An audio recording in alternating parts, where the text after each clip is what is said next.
Mike would like to know how long it takes his pizza company to purchase or produce inventory and then sell it and receive the cash. This is called the cash conversion cycle.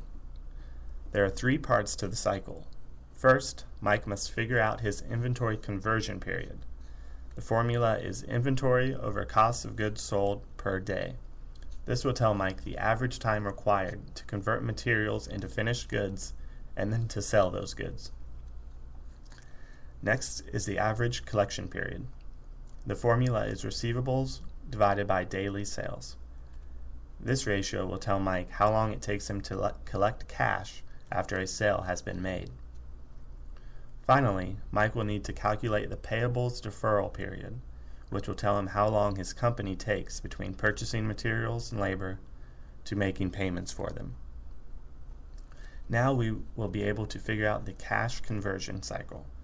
Mike will add the inventory conversion period to the average collection period and then subtract the payables deferral period from that sum. Now, Mike wants to look at his firm's working capital management. First, he learns that net working capital is just his current assets minus his current liabilities. Now he wants to know how many current assets to hold. The amount of operating current assets held will be a policy decision. There are 3 policies. The relaxed policy means that the firm will hold a lot of cash, marketable securities, receivables, and inventories relative to its sales. The restrictive policy minimizes its holdings of current assets, and the moderate policy lies somewhere between the 2 extremes. Now that Mike knows how many current assets to hold, he needs to figure out how to finance all of them. The 3 approaches are moderate, aggressive, and conservative.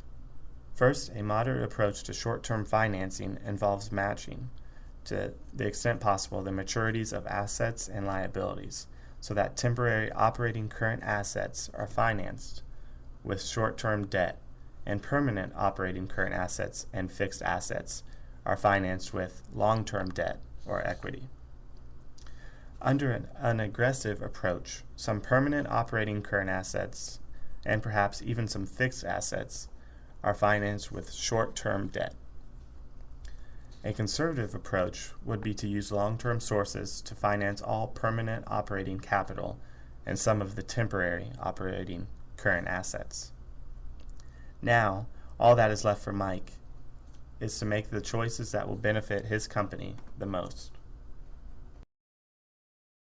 Created using Powtoon.